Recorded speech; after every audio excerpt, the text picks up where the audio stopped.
반갑습니다. 그 아침이라 목이 좀 잠겨 있는 상태일 거예요.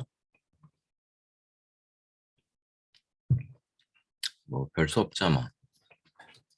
원래 좀 성의 있게 하려면 아침에 이렇게 잠겨 있는 목소리 깨는 방법 아세요? 예전에 좀 쓸데없는 얘기 또 하자면 그 학원 강사들이 정말 돈 쉽게 버는 것 같죠? 눈물 나게 벌기도 합니다. 보통 강사들이 일하는 게 저녁 6시에서 10시예요. 한 4시간 정도 일하는데 그 제가 한참 바쁠 때 그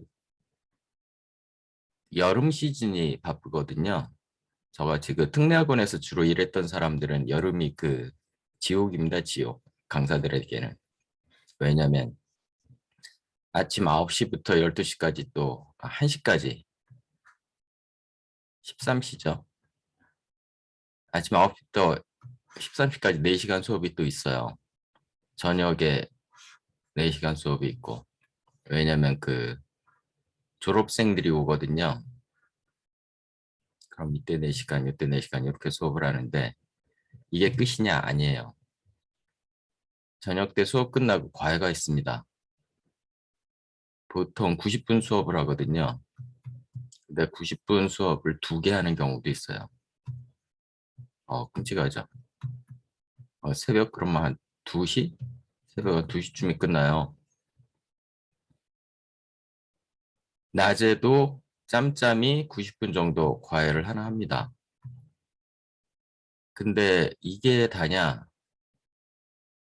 학생들도 시간이 없고 선생님들도 시간이 없다 보니까 최악의 시나리오 상상하실 수 있으세요? 예, 새벽 강의랍니다. 그러니까 학생들도 학교를 가야 되니까 그래서 새벽 5시에서 7시까지 끔찍하죠? 새벽 강의를 해요. 새벽에 과외를 하는데 2시쯤에 잤는데 5시에 가려면 실제로 잠을 몇 시간 못 자는 거잖아요. 그리고 하루 종일 강의하는데 근데도 이렇게 합니다. 어떻게? 여름에 한 2달?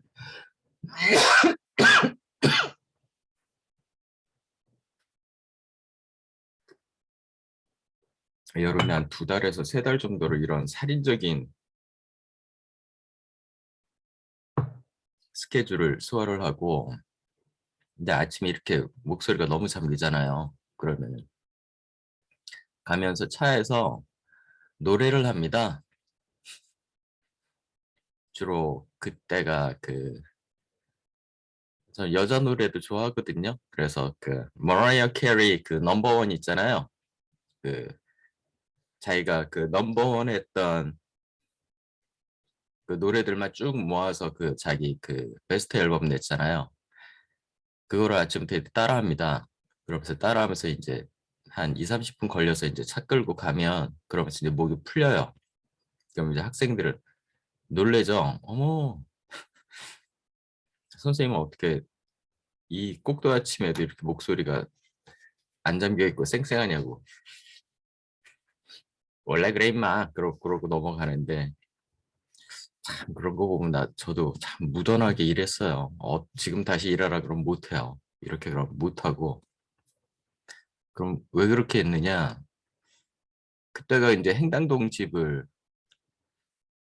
처음 2층 집을 이제 아버지가 사주셨는데 행당동에 있는 2층 집을 아버지가 사주셨는데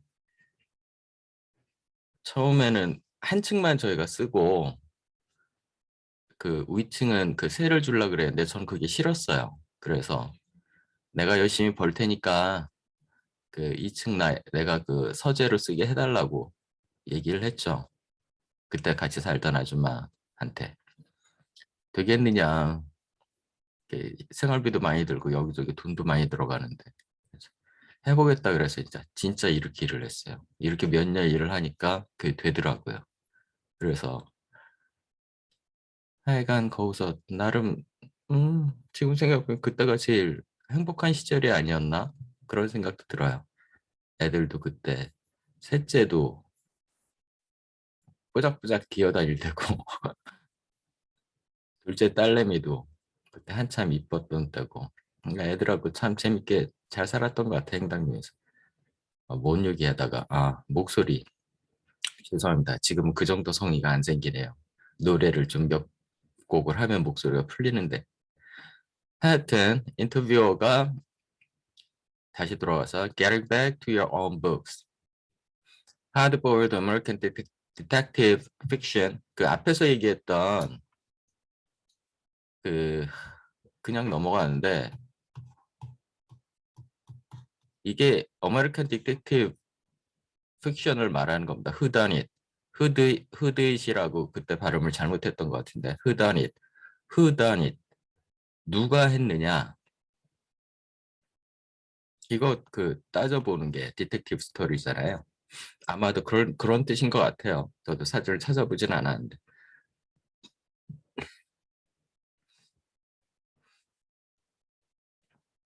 When were you exposed to the genre and who turned you on to it? 언제쯤 그 아메리칸 디텍티브 스토리를 픽션들을 보게 됐느냐? 그리고 혹시 너를 그쪽으로 가이드해 준 사람 있느냐 그랬더니 무라카미가 뭐라 그러냐면 As a high school student, I fell in love with crime novels. I was living in Kobe, which is a port city where many foreigners and sailors used to come and sell their paperbacks to the second-hand bookshops. 음, 이 오빠 참 특이하네요. 그죠? 저 같은 경우도 고등학교 때부터 그 영어 원서를 읽기 시작했는데 저 같은 경우는 저번에도 몇 번 말씀드렸지만 연세 College English Reading Series라는 게 있었어요. 그 연대 영문과 선생님들이 그 12권짜리였는데 그 연대 영문과 선생님들이 그 각주를 달아 놓으셨어요. 원문이 있으면 아래다가 그 복잡한 표현이나 아니면 애플 트리 같은 거는 그 스카티시 방언들이 나오거든요. 그럼 그 방언들을 그 정상적인 영어로 이렇게 써주시는 그런 애플 트리가 이 책들 중에 한 권이었는데 뭐 그런 거 하면서 저는 이제 이 책을 보면서 이제 영어 공부를 시작했는데 이 오빠는 곧바로 크라임 너블부터 시작을 했네요.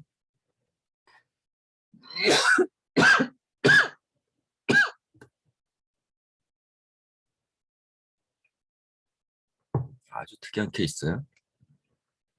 I was poor, but I could buy paperbacks cheaply. 그죠? 이거 싸니까. I learned to read English from those books and that was so exciting. 저하고 똑같네요. 하루키도. 책으로 공부한 거죠. 그러니까 영어를. 그러다 보니 발음이 그렇지. 저도 참 이 발음이 이렇게 꾸질꾸질 해야 되는데 저 같은 경우가 특이한 케이스고요. What was the first book you read in English? 처음으로 읽은 게 뭐냐? 그랬더니 The name is Archer by Ross MacDonald. 전 처음 보는 책. I learned a lot of things from those books. Once I started, I couldn't stop. 그렇죠. 이런 게 재미가 있으니까. At the same time, I also love to read Tolstoy and Dostoevsky. 이 오빠는 톨스토이하고 도스토옙스키는 일본어로 읽지 않았을까? 이것도 처음부터 영어로 읽었을까? 도스토옙스키는 톨스토이는 문장이 이렇게 복잡하진 않잖아요. 근데 도스토옙스키는 문장 자체가 복잡하잖아요. 이거 한글로 번역된 거 봐도 힘들거든요. 영어로 보면 당연히 더 힘들고. 이것도 영어로 읽었을까? Those books are also page turns. 이 오빠 특이합니다. They are very long, but I couldn't stop reading. 정말 특이한 케이스. So for me, it's the same thing. Dostoevsky and Raymond Chandler. 이게 똑같이 도스토옙스키를 크라임 노블로 받아들였군요. 아, 이게 이렇게 보니까 또 공통점이 있네. 크라임 앤 퍼니시먼트, 죄와 벌을 그냥 크라임 노블로 받아들였네요. 10대니까 그럴 수 있죠. Even now, my idea for writing fiction is to put Dostoevsky and Chandler together in one book. That's my goal. 그렇지. 근데 살짝 이건 오바다.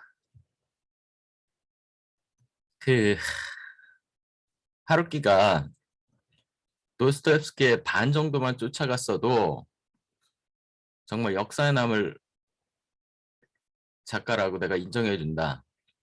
근데 이거는 아닌 것 같은데? 이 오빠 조금 오버하는데? At what age did you first read Kafka? 카프카는 몇 살 때 처음 읽었냐? 그랬더니 When I was 15, I read The Castle. That was a great book. And The Trial. 카프카? 나는 거의 고딩 때 읽어본 적 없었던 것 같은데? 이 오빠 다 특이한 케이스. That's interesting. Both those novels were left unfinished. 둘 다 미완성작 아니냐, which of course means that they never resolved. 결론이 이렇게 나지는 않는 그런 책들이니까. Your novels too, particularly your more recent books like the Wind Up Bird Chronicle, often seem to resist the resolution of the kind that the reader is perhaps expecting. 그러니까 결말이 깔끔하게 나지 않는 그런 특성들이 카프카하고 좀 닮은 거 아니냐. Could that in any way be due to Kafka's influence? 그랬더니 not solely. 카프카한테서만 영향받은 건 아니다. You've read Raymond Chandler, of course. 챈들러 책도 그렇지 않느냐? His books don't really offer conclusions. He might say he is the killer, but it doesn't matter to me who did it, who done it. 같은 말이죠. There was a very interesting episode when Howard Hawks made a picture of the Big Sleep. Hawks couldn't understand who killed the chauffeur, so he called Chandler and asked, and Chandler answered, I don't care.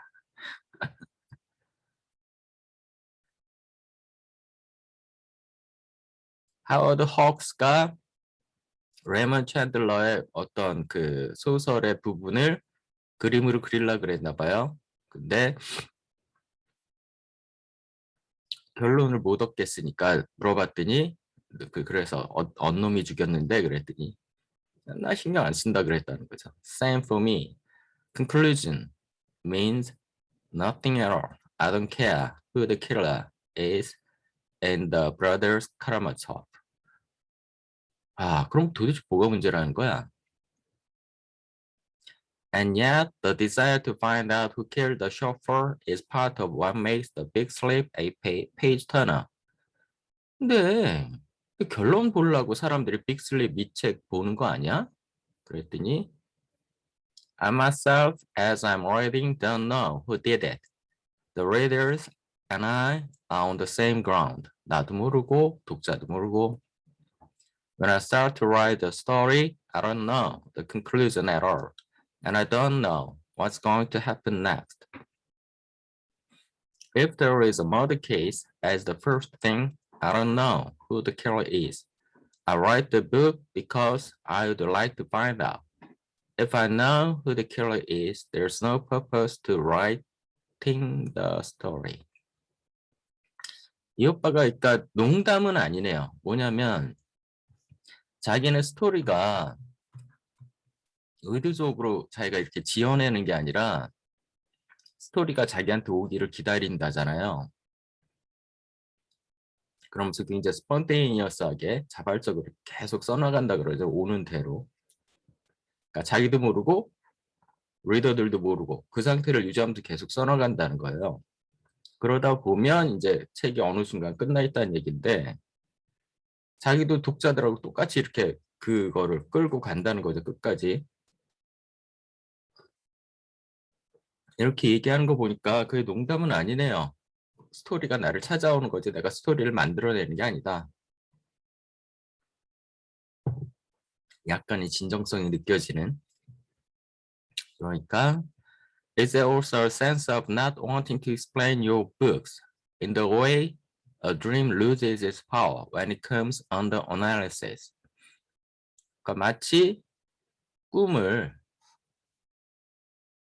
완벽하게 분석을 하면 꿈이 그 힘을 잃어버리는 것처럼 너도 네 책을 일부러 설명 안 하려 그러는 거 아니냐? 아,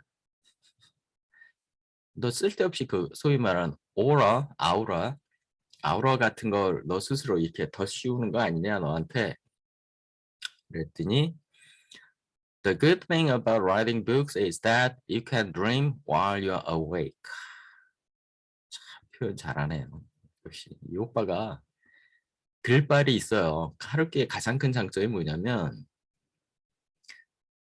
그 원래 일본어 문장을 제가 볼 수 있으면 제일 좋겠지만 이렇게 한글로 번역이 된 거나 영어로 번역이 된 거나 이렇게 읽어봐도 그냥 잡문을 써도 그러니까 소설이 아니라 그냥 일상적인 이런저런 쓸데없는 글들 이런 잡문을 써도 이 문장들이 하나하나 살아있습니다. 그러니까 글발이 있는 거예요. 기본적으로 이 사람은. 그러니까 말발도 있잖아요. 여기 이렇게. 말발이 살아있잖아요. 책을 쓰는 게 좋은 게 눈 뜬 상태로 꿈꿀 수 있는 거다. 책을 쓴다는 게 사실은 꿈을 꾸는 거다. 표현 죽이죠.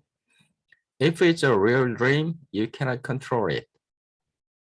진짜 꿈이라면 컨트롤할 수 없겠지만 when writing the book, you're awake. You can choose the time, the length, everything. 그러니까 경계선에 있다는 거죠. 자기가 스토리가 오는 대로 쓰긴 하지만 약간의 컨트롤은 해가면서 자기는 쓰고 있다. I write for 4 or 5 hours in the morning and when the time comes, I stop. 4-5시간 쓰고 멈추고. I can continue the next day. If it's a real dream, you can't do that. 그죠? 그러니까 의식적인 것과 무의식적인 것이 교묘하게 맞아서 들어가면서 나는 일상 속에서 그거를 컨트롤하면서 이야기 그런 것들도 다 어느 정도는 자기가 컨트롤한다.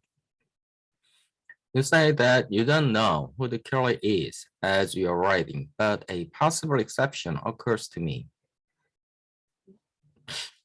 예외가 있는 것 같은데 the character of 고탄다 in the Dance Dance Dance. 여기서의 고탄다의 캐릭터. There's a certain deliberate build-up in that novel toward the moment at which 고탄다 makes his confession. 의도적으로 빌드업하는 것 같다. 빌드업을 우리는 지금 축구에서만 쓰고 있죠. In classic crime novel style, he is presented to us as the last person to suspect. 가장 의심이 안 될 만한 사람 같이 빌드업을 하더니 이놈이 뭔가 일을 저지르나 보여. 댄스를 안 읽어봐서. Did you not perhaps know that Gotanda was guilty in advance? 미리 너 그냥 스토리가 오는 대로 쓴다며. 근데 이거는 일부러 이렇게 빌드업 한 거 아니야? 너 사기치는 거 아니야? 이렇게 얘기하는 거죠. 그랬더니 In the first draft, I didn't know it was Gotanda. Closer to the end, 2/3 or so, 한 3분의 1 정도 이 얘기가 진행된 다음에 I knew. When I wrote the second draft, I rewrote the Gotanda scenes, knowing it was him. 아하. 야, 잘 빠져나가죠. First draft 때 나도 몰랐다. 나 rewrote 하면서 나도 deliberate하게 조금 손을 보긴 했다. 이렇게 얘기하는 거죠. Is that one of the main purposes of revision, then, to take what you've learned from the end of the first draft and rework the earlier sections to give a certain feeling of inevitability. 뭐 네가 그런 식으로 얘기하니까 나도 이렇게 좀 수정을 하는 거죠. 자기의 주장을. 초고에서 결론이 나면 다시 그걸 손보면서 그 이렇게 저렇게 독자들을 속이는 장치들 그런 것들을 하는 거 아니냐. 그랬더니 That's right. The first draft is messy. I have to revise and revise. How many drafts do you generally go through? 근데 하루키는 일단 그 문장 자체가 제가 그랬잖아요. 문장 자체가 훌륭한 편이라고. 근데 이런 문장을 쓰는 사람들은 그렇게 리비전을 많이 안 할 것 같아요. 왜냐하면 리비전을 하면 할수록 처음에 손끝에서 나왔던 그 문장이 좀 훼손되거든요. 문장이 계속 손을 보면 볼수록 좋아지는 게 아니라 나빠지는 경우가 더 많아요. 조금은 문학적인 글들은. 논리적인 글들은 그렇지 않을 텐데 논리적인 글들은 손을 보면 볼수록 좋아지는 경향이 있는데 문학적인 글들은 처음에 슉 나왔던 그게 사실은 제일 좋은 경우가 많거든요. 어떻게 하냐 네가? 너 써봤냐? 아 저도 습작은 몇 번 해봤다니까. 제가 그거 있잖아요. The Stories of My Life 그 부분에 그 섹션에 나와 있는 그런 글들은 저도 가끔 써봤어요. 그래서 좀 알거든요. 저도 습작이나 하는 그런 사람이지만 4 or 5 네다섯 번 정도 I spent 6 months writing the first draft and then spent 7 or 8 months rewriting. 그죠? 네다섯 번이면 그렇게 많이 하는 거 아닙니다. 제가 그랬잖아요. 카즈오 이시구로 같은 성격의 사람들 수백 번 할 거라고. 보통 작가들이 그렇게 하는 사람들 꽤 많아요.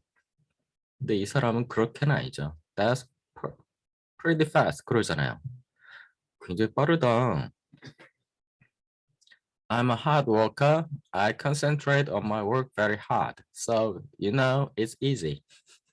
And I don't do anything but write my fiction when I write. 나 그냥 집중하는 거야.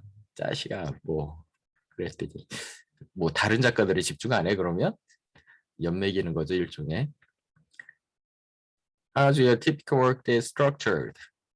똑같은 얘기 맨날 물어보네. 뭐, 카주이식으로나 뭐, 하루키나 뭐, 비슷하지 않겠어요? 아침에 일어나서 쓰고, 음, 저녁 때 어스름할 때쯤 되면 슬슬 놀고, 그때부터. 그러는 거죠. 그 저녁 때는 왜 작가들이 못 씁니까? 저녁 때는 사실은 그 노폐물이라 그러나요? 일상의 노폐물들이 좀 쌓여서, 그러니까 머릿속이 좀 정리가 깨끗하게 안 돼요. 요새는 그런 거 좀 요새는 열심히 얘기하더만 인간들이 잠을 자면서 뇌에 쌓인 그 노폐물들이 좀 정리가 된다고. 표현을 좀 노폐물이라고 해서 그렇지 좀 하루 종일 그 막 이렇게 분산됐던 정보들이 잠을 자면서 이렇게 좀 리스트럭처링 정리를 하는 것 같아요. 머리가 알아서. When I'm in writing mode for a novel, I get up at 4 a.m. 오, 이 오빠 뭐야? 새벽형 인간이야? I work for 5 to 6 hours. 새벽 4시에 일어나서 대여섯 시간이라면 4 plus 6 하면 10? 아침녘에 다른 사람들이 오전에 막 정신없을 때 이 오빠는 하루가 끝나네요. In the afternoon, I run for 10 kilometers or swim for 1500 meters. 1500m or do both. 1500m면은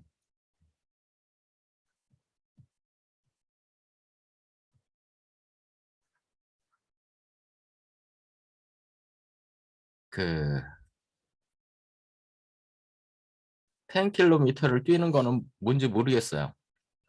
전 안 뛰어요. 평생을 안 뛰었어요. 이건 뭔지 모르겠는데 수영은 제가 해봐서 알아요. 제가 중학교 때 수영 배웠어서 그 국제규격이 이 오빠가 사는 동네는 어떤지 모르겠는데 국제규격 풀이 50m입니다. 그 경기들 하잖아요.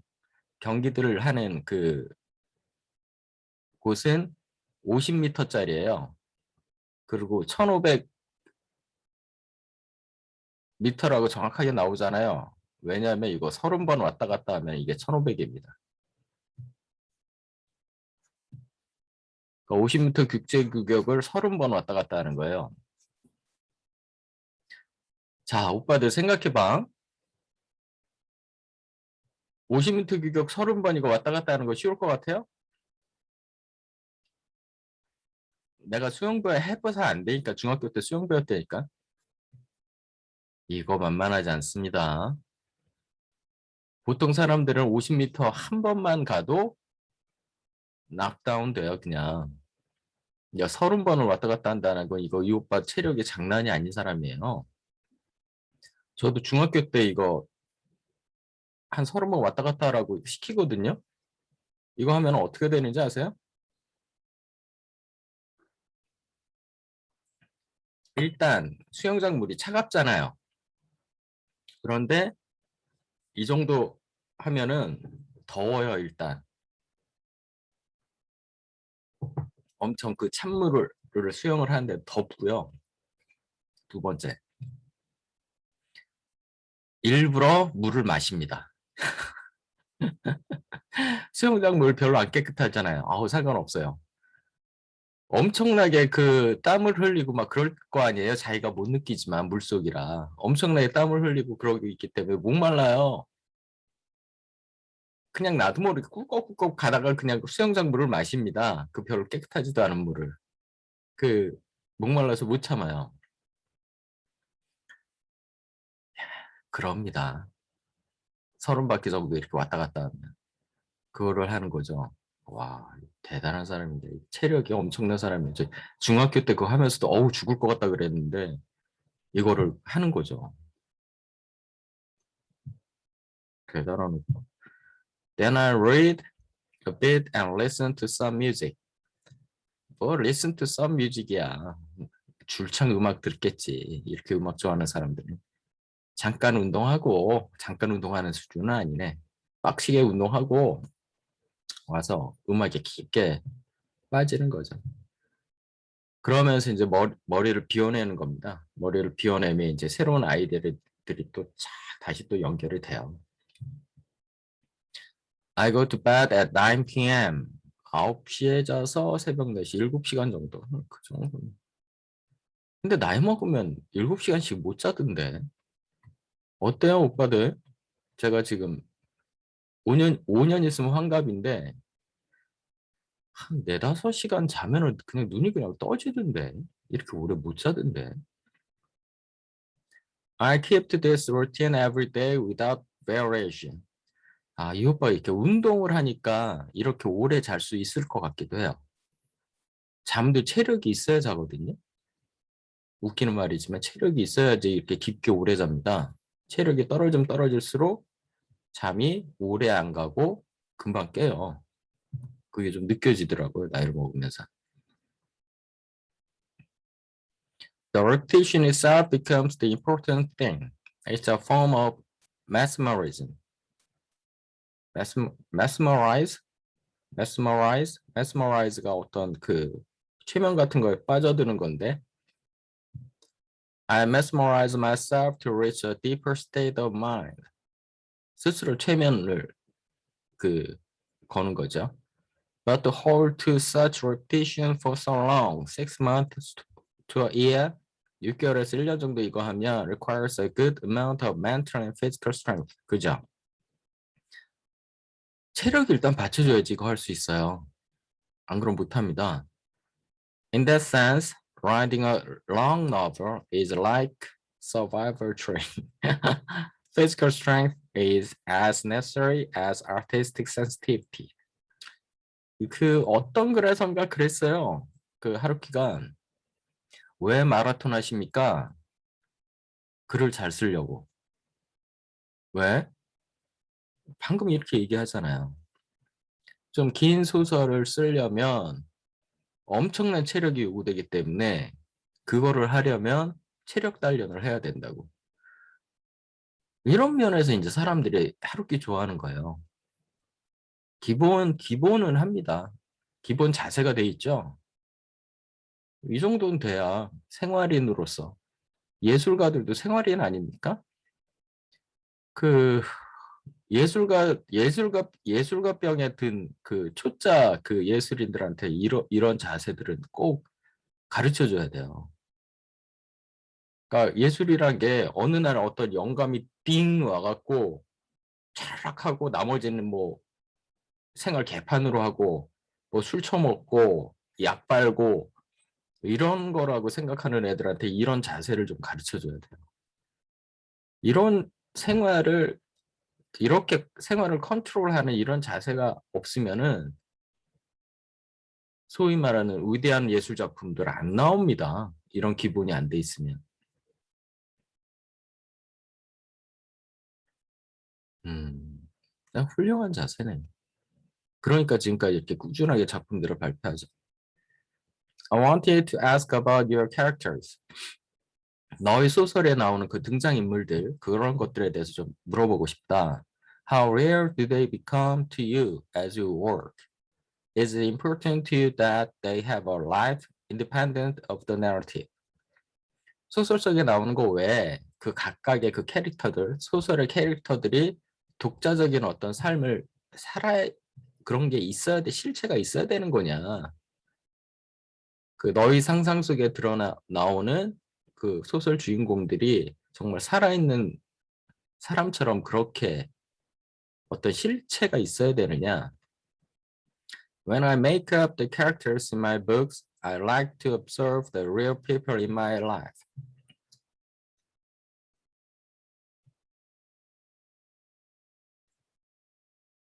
그러니까 어디에서 뚝 떨어지는 게 아니라 그 실제로 살아오면서 내가 관찰했던 그런 사람들을 기반으로 한다는 거겠죠? I don't like to talk much. I like to listen to other people's stories. 그러니까 조심해야겠죠? 소설가한테는 자기 얘기하는 거 아니야. 그거 다 소설이 돼서 나오거든. I don't decide what kind of people they are. I just try to think about what they feel, where they are going. 뭘 느끼는지, 어느 쪽으로 걔들이 가고 있는지. I gather some factors from him, from some factors from her. I don't know if this is realistic or unrealistic. 이게 실질적인지 실질적이지 않은지 이건 중요하지 않다. But for me, my characters are more real than real people. 왜? Make real 하면 되니까. 실제인 것처럼 소설에서 써내면 되거든요. 그게 가능한 이유? 자기가 조절할 수 있으니까, 컨트롤할 수 있으니까, 소설 속에서는. In those 6 or 7 months that I'm writing, those people are inside me. It's a kind of cosmos. 자기 안에서 어떤 조화로운 그 질서가 코스모스라는 거는 조화로운 우주입니다. 반대가 코스모스는 조화로운 우주고요. 반대는 케이오스입니다. 무질서한 우주죠. 그러니까 우주, 유니버스라는 말을 안 쓰고 그 내 안에서 어떤 우주가 생성된다라는 이런 말을 안 쓰고 코스모스가 만들어졌다, 케이오스가 만들어졌다 이렇게 구분해서 쓰는 이유 아시죠? 조화로운 우주, 혼란된 우주 이런 말을 그 안에 내포하고 있는 겁니다. 유니버스라는 말 안 쓰고 이렇게 쓴다면 Your protagonists often seem to serve as projections of your own point of view. into the fantastic world of your narratives. The dreamer in the dream.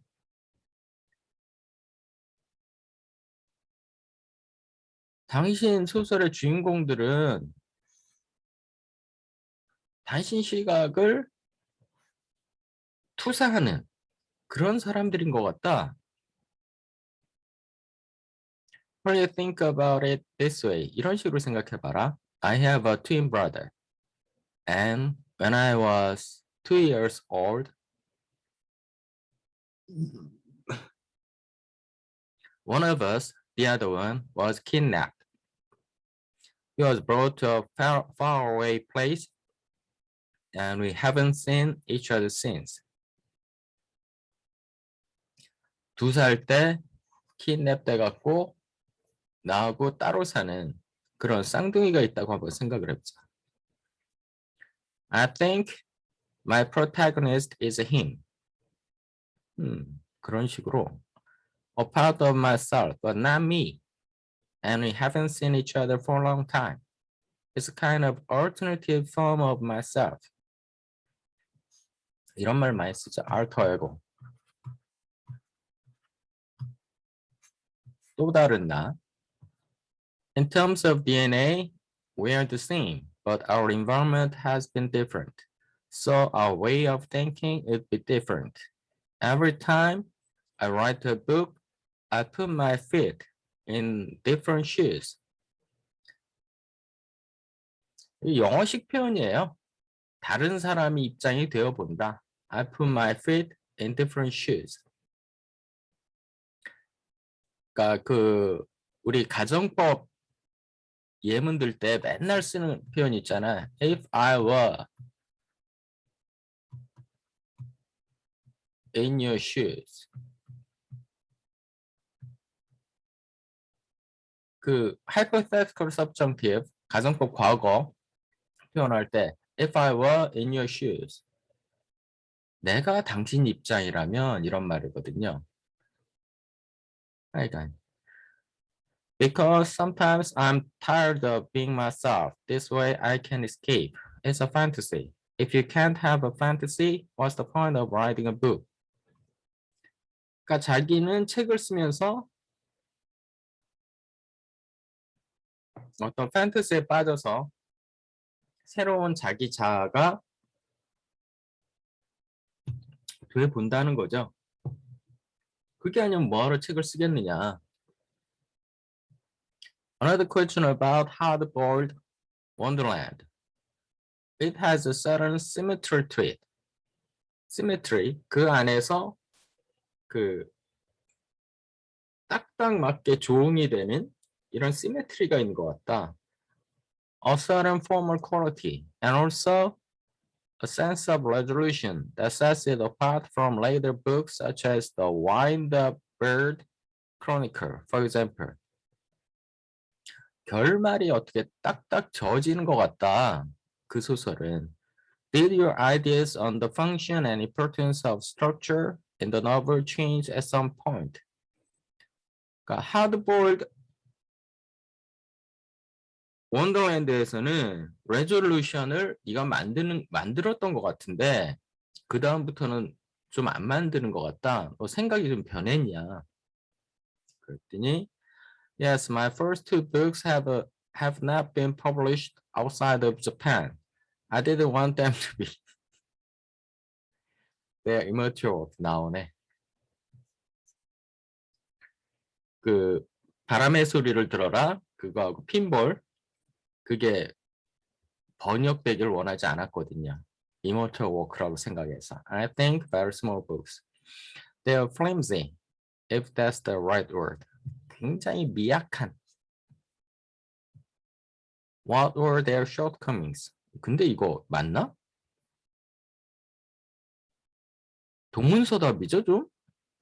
레졸루션이 있는 것 같은데 나중엔 없는 것 같다. 스트럭처에 대한 생각이 바뀌었느냐라고 물어보는데 웬 얘기들? 동문서답 같지만 어떻게 보면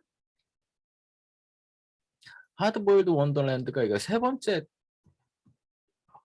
소설인가 그렇죠?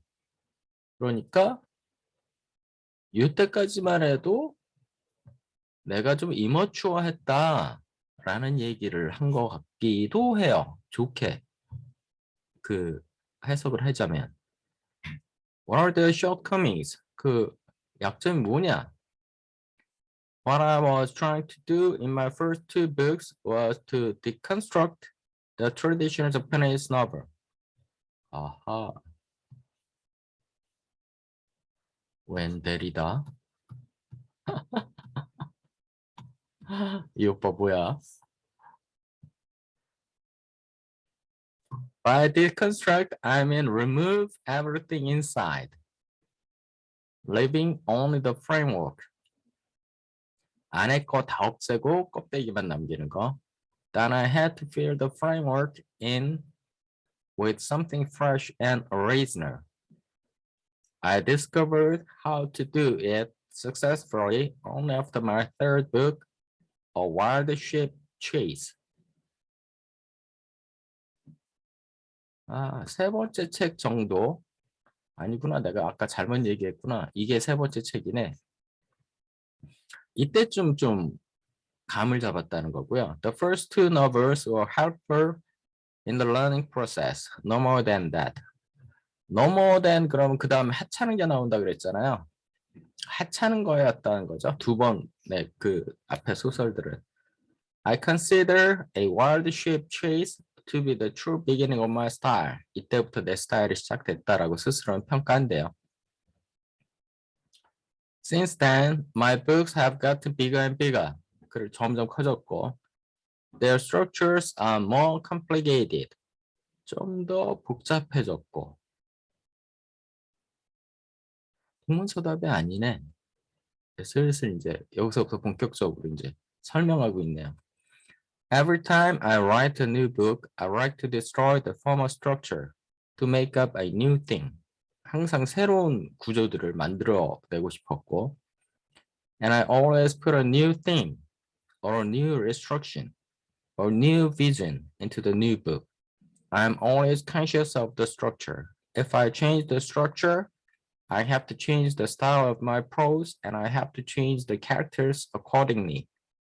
정말?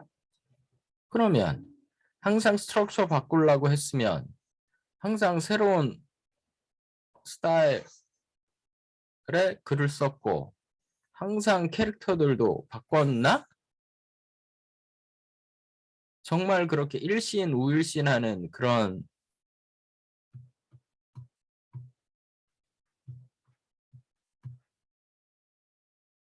또 우자가 생각이 안 나냐? 응? 아, 죽어야 돼. 응? 일신 우일신하는 그런 거였나? 그렇게 느끼셨어요?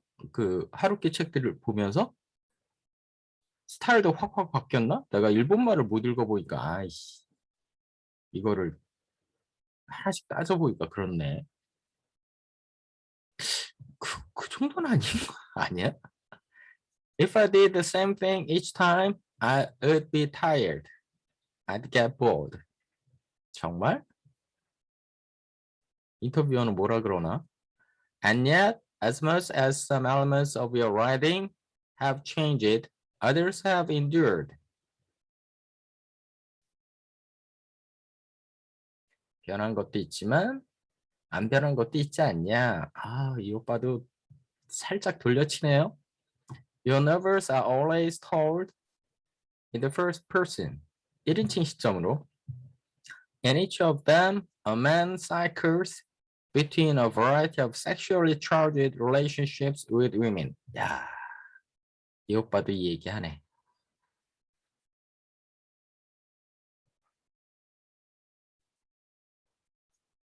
그러니까 우리나라 내가 어제 누구라 그랬어? 강모인가? 강모식이 그 사람만 이 얘기하는 거 아니네.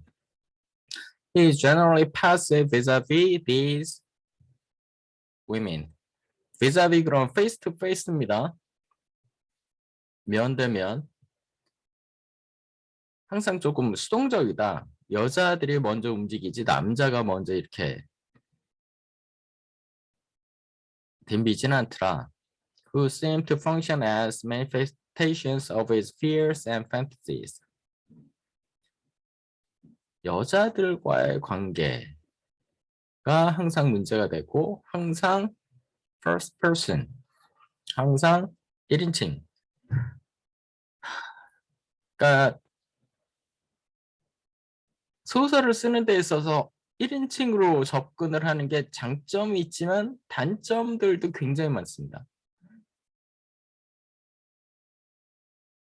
그러니까 왜냐하면 지금 당장 눈앞에 이렇게 펼쳐지는 일들은 내가 처음 보는 일들이지만 소설을 쓰는 관점에서는 사실은 조금은 회고적으로 제3자적, 전지적 시점에서 이렇게 글들을 전개하는 게 사실은 유리한 점이 굉장히 많거든요. 근데 first person으로만 가면은 그렇게 전개하기가 힘들어요. 자기 눈앞에 펼쳐지는 것들이 하나씩 하나씩 이렇게 시간 순서대로 가지 않습니까? 그러면 이제 굉장히 제약 조건이 많은데도 하루키는 first person으로 많이 쓰고 그리고 또 여자들과의 관계 이런 것들이 이제 주로 나오더라. In my books and stories, women are mediums. In a sense, the function of the medium is to make something happen through herself.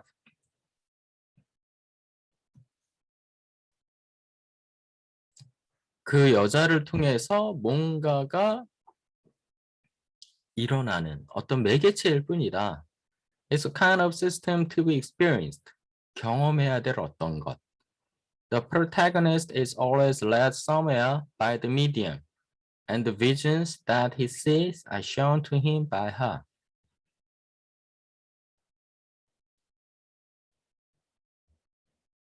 여자라는 거는 이 주인공을 어딘가로 이끌어가는 매개체일 뿐이다. 자기는 그걸 그렇게 본다. 하루키는 그렇게 보는 거죠.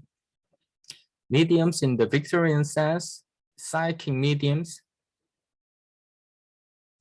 Victorian sense라는 말은 무슨 얘기예요? 그러니까 19세기 영국 소설에 나오는 그런 의미이냐? 아니면 psychic medium? 아니면 프로이드적인 그런 것이냐? I think sex is an act of a kind of soul commitment. soul commitment. 이게 뭔 말일까?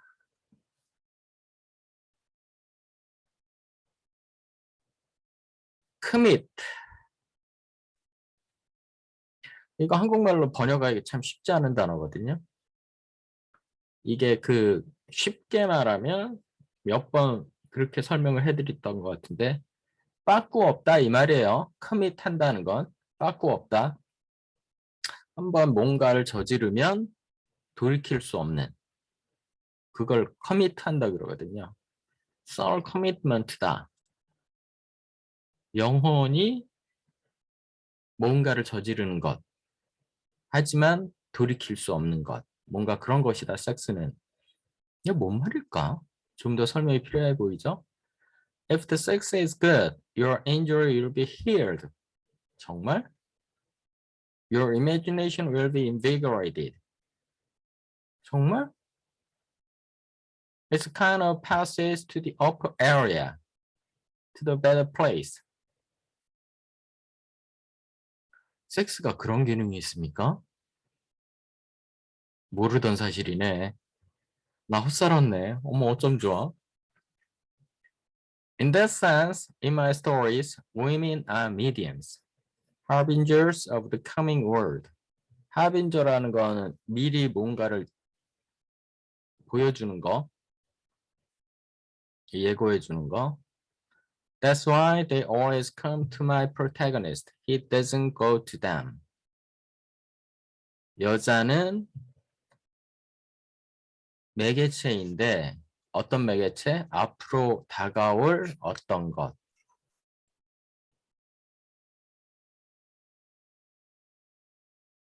그래서 여자가 다가오는 거지 남자가 가진 않는다. 얘기를 좀 더 들어봐야겠지만 일단 하루키는 참 부러운 남자네요. 남자로서. 왜냐하면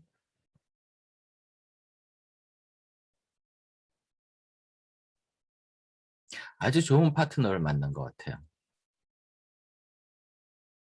지금 현재 그 같이 사는 아줌마, 지금 할머니급이죠. 지금의 아내가 이런 역할들을 해준 것 같아요. 그러니까 이렇게 평생을 열심히 글을 쓰죠. 근데 좀 아쉽기도 하죠. 둘 사이에 아이를 안 낳기로 그 합의를 한 것 같기도 하고 아니면 불임 부부일 수도 있고 제가 알기로는 그 아이가 없거든요. 아이가 근데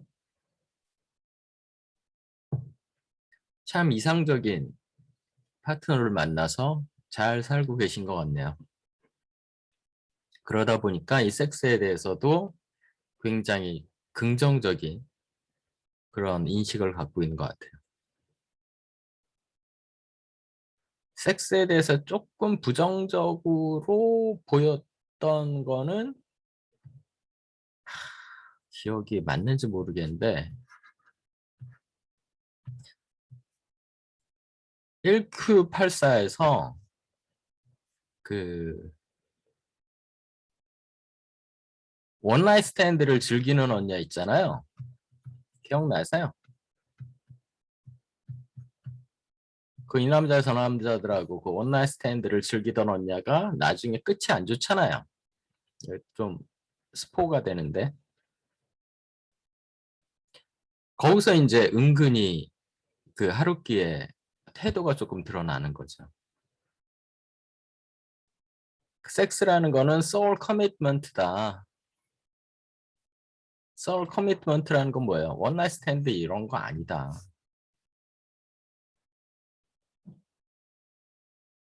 파트너에게 자기 영혼을 맡기는 건데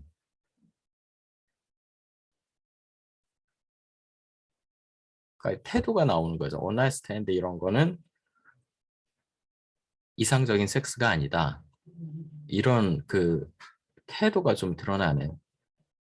이렇게 it fits. 앞뒤가 좀 맞죠? 이렇게 생각을 해보면 There seems to be two distinct types of women in your novels. Those with whom the protagonist has a fundamentally serious relationship. Often this is the woman who disappears and whose memory haunts him. And the other kind of woman who comes later and helps him in his search, or to do the opposite, to forget.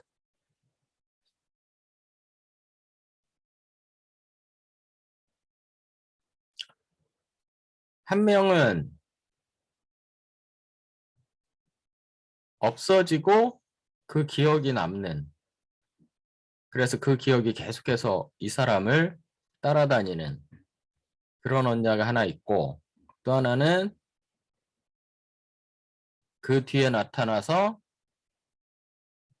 도와주든가 그 원래 그 언니를 찾도록 아니면 잊도록 도와주든가.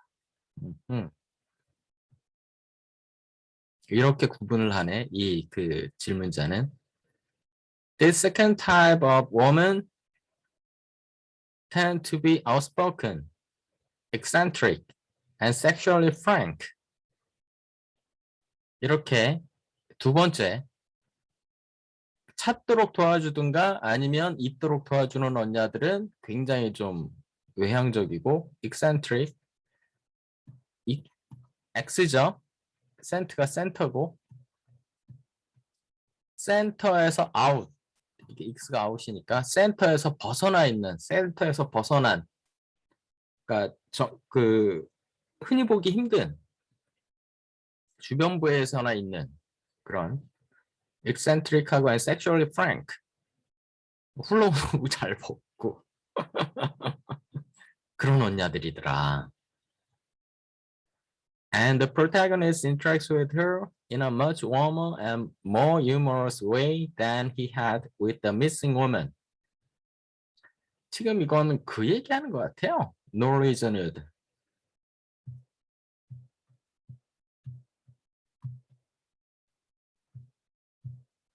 이거 하루키가 대표적으로 그냥 대충 쓴 거라고 했는데 그 얘기를 이렇게 길게. With whom he never quite connected. What purpose do these two archetypes serve? 지 멋대로 이렇게 구분해놓고 이게 뭐 어떤 기능을 하냐고 물어보면 하루키 뭐라 그럴까? My protagonist is almost always caught between the spiritual world and the real world. 정신적 세계와 실제 세계. In the spiritual world, the women or men are quiet, intelligent, modest, wise. 한마디로 말하면 wise한 사람들이 spiritual world에 속해 있고 in the realistic world, as you say, the women are very active, comic, positive.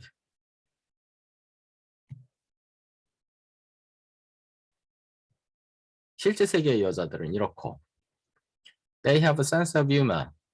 The protagonist's mind is split between these totally different worlds and he cannot choose which to take. I think that's one of the main motifs in my work. It's very apparent in Hard-Boiled Wonderland, in which his mind is actually physically split. 아, 기억이 안 나. 이랬던 건지. In No Reason Earth as well, there are two girls and he cannot decide between them. From the beginning to the end. 이렇게 끝날 것 같은 주제는 아니고 한 번 더 물어보겠죠. My sympathies always seem to tend toward the girl with the sense of humor.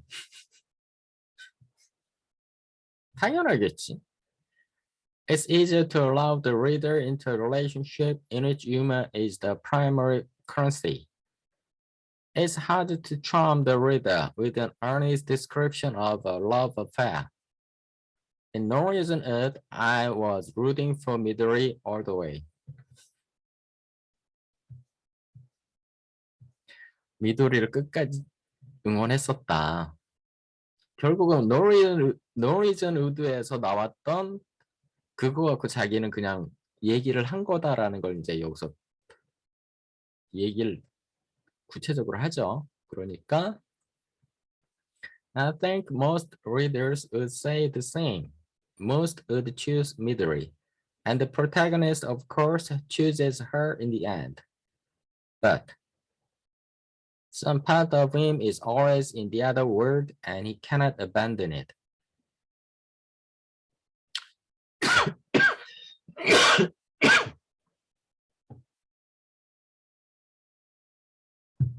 현실에서는 미도를 선택했지만 하지만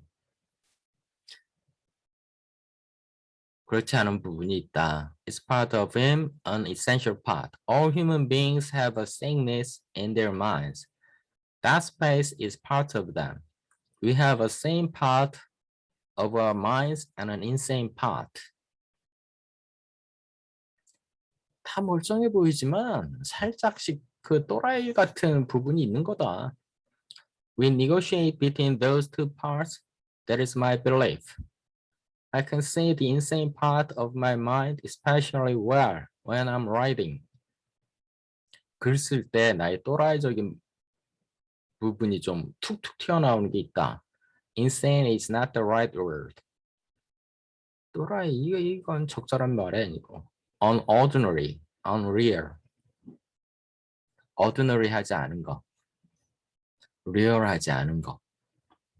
I have to go back to the real world, of course, and pick up the same part. But if didn't have the same part, insane part, the sick part, if I가 어디 갔냐? I 추가하세요.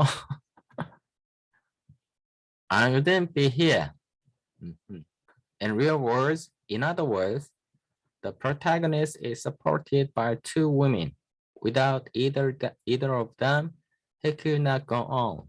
In that sense, No Reason It is a very straightforward example of what I'm doing. Same part in same part. 이게 둘 다 가는 거다. 동의. 100% 동의하고요. No Reason에 대해서 그걸 좀 보여줬다. 쉽게 끝날 것 같은 주제가 아닌데. 그죠? 이 계속 진행되죠. The character of Reiko in No Reason It is interesting in that right. 그런 측면에서 I didn't quite know where to put her. She seems to have a foot in both words. same part하고 insane part하고 양쪽에 양다리 걸친 것 같다, 레이코는. She has half sane, half insane mind. It's a Greek mask. 아하. 그리스 시대 마스크 같다. If you see her from this side, she's a tragic character. If you see her from the other side, she is comic. 희비극. 비극과 희극이 같이 붙어 있는 거. In that sense, she is very symbolic. I like that character very much. I was happy when I wrote her, Reiko-san. Do you yourself feel more affection for your comic characters? For your Midori and 미도리 같은 주인공이나 Mei Kasaharas than do for your Narcos. 이게 다 주인공 이름일 텐데 기억이 안 나냐 나는. I like to write comic dialogue. It's fun. But if my characters were all comic, it would be boring. Those comic characters are a kind of stabilizer to my mind. A sense of humor is a very stable thing. You have to be cool to be humorous. Stabilizer로서 기능한다. When you're serious, it could be unstable. That's the problem with seriousness. But when you're humorous, you're stable. But you can't fight the word smiling. 정확한 표현이죠. 이런 면에서 이 오빠가 어떤 그 탁탁 찍어지는 포인트는 있어요. 어떤 해안들이 있습니다. 인사이트가 있어요. 그래서 이제 많은 독자들이 따르는 거죠. 그랬더니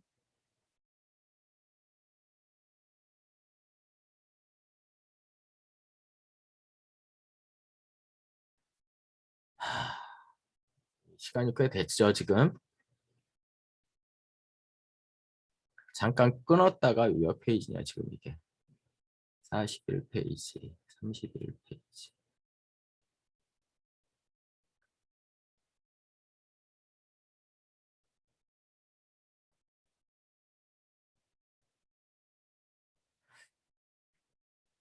네 번으로 끊어질지, 세 번으로 끊어질지 모르겠는데. 하여간 일단 또 한번 끊어봅시다. 끊고 오늘 안에 후속편을 찍을지 어떻게 될지는 아직은 모르겠어요. 하여간 재밌네요. 근데 아침이라 목소리가 영 너무 잠겨서. 오케이.